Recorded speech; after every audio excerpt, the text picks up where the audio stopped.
mawazo.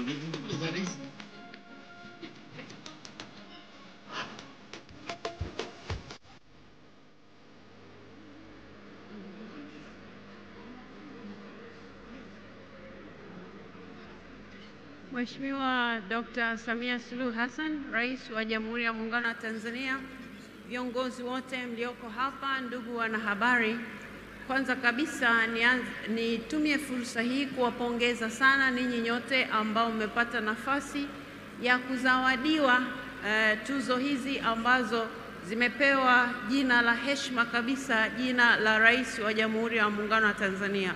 Hongereni sana sana. Mheshimiwa Rais, sitasema mengi, lakini katika hayo machache ninayokusudia kusema kwa waandishi wa habari, pamoja na pongezi hizi ambazo nimezitoa kwenu, niwaombe sana, kwa sababu kalamu, ninyi mnafahamu, kalamu ina nguvu zaidi kuliko mkuki, na nguvu hiyo imeitwa kalamu ina nguvu zaidi kwa sababu ina uwezo wa kuleta mabadiliko chanya kisiasa, kijamii, kiuchumi na nyanda zingine, lakini pia ina uwezo wa kuleta vurugu na machafuko, kama ambavyo ukitumia mkuki unaweza ukajilinda nao, lakini wakati huo huo ukautumia mkuki kumuumiza mwingine. Kwa hivyo, waandishi wa habari, siku ya leo hapa tumejifunza kwamba kumbe kuandika habari chanya, kuandika habari zinazoleta mshikamano katika jamii, kuandika habari za hatua ambayo tumepiga kiuchumi kama nchi, tumepiga kijamii kama nchi, kumbe kunalipa.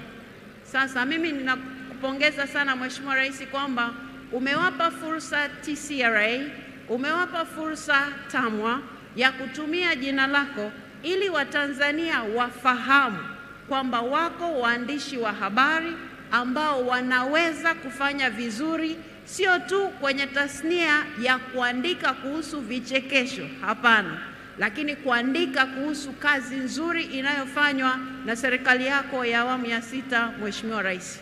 Sasa katika machache hayo, Mheshimiwa Rais, pia nitumie fursa hii kuwaambia waandishi wa habari, hapo nyuma wakati ikitungwa sheria ya kuweka mambo haya sawa, tulishirikiana vizuri sana, japokuwa yako maeneo ambayo bado yalikuwa yakilalamikiwa, lakini sasa naamini kwa tuzo hizi ambazo zimetolewa leo zinatoa mwanga mzuri kwamba mkifanya kazi zenu kwa ufanisi, bila shaka mtaonekana. Bila shaka kama nchi tutafaidi kwa ninyi kutumia kalamu yenu ambayo ina nguvu zaidi ya mkuki kutumia kwa ajili ya matokeo chanya. Mheshimiwa Rais, ninakushukuru kwa fursa ya kuzungumza na umma huu, na Bunge la Jamhuri ya Muungano wa Tanzania litaendelea kutoa ushirikiano kwenu waandishi wa habari, na pia tunawategemea sana. Asanteni sana.